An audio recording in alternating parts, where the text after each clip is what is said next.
it's another fallacy to think that traditions are static.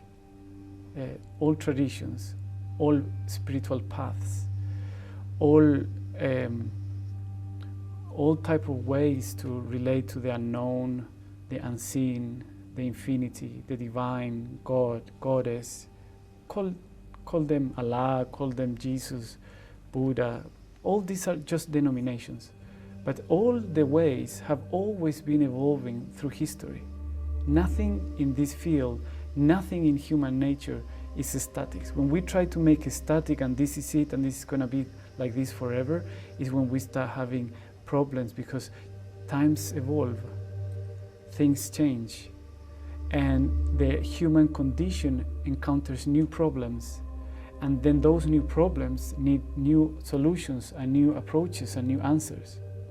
So what I have seen is that we, through this process I have engaged, what I have noticed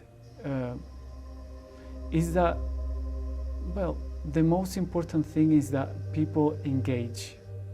People must engage and not externalize everything. People tend to think that because they go to a healer, the healer will give them something, or they go to a doctor and the doctor will provide or prescribe certain medicine and that will do the trick.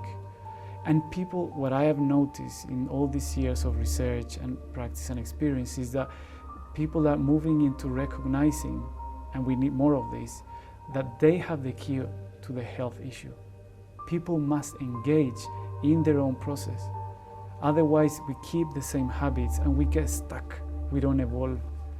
Yeah? And healing and a healing process requires that we move into understanding better what we are, who we are, and then having therefore a proper lifestyle according to that what we are, according to the thing that we are. If there's not certain type of evolution in this sense, what I have noticed that people get stuck and people start to suffer the same kind of health issues that their parents, grandparents, and back in time suffered, because there's no evolution. This happens at an individual level, this happens in a family level, this happens in a social level, in a national level, in a cultural level.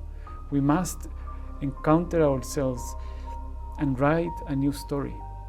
It's not anymore that the answers given in a hospital will fulfill the needs of a patient.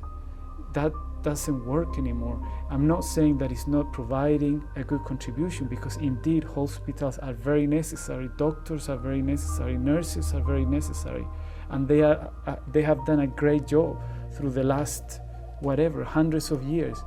But then we have to move into embracing what is deeper than symptoms.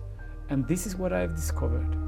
This is my humble discovery, really, because it's not even mine. We all know this in reality. So it's not even a discovery and it's not even mine. It's simply that we need to embrace, we need to include, and we need to open the process of each person, of our families, of our collective environment, consciousness, associations, and so on, into understanding that we as humanity must be in a different position. We cannot think as we were thinking 50 or 100 years ago. And this will determine the healing and the health that we have. This is something that is ongoing. And it's in a way a time for pioneers. It's in a way like you in this program, in these settings, are trying to open up something, and people might listen to this and say, oh, this is very interesting, and then change the channel and go and see whatever last hockey game there is, or seeing how the politics are, and then just keep the same tendencies and not really engage, not really enter into something different and rewrite their stories, their family stories, and change the habits, change the things that are not promoting their life. This is something that is crucial. This is something that I can say will be essential to reconstruct or redesign in our individual levels and social levels.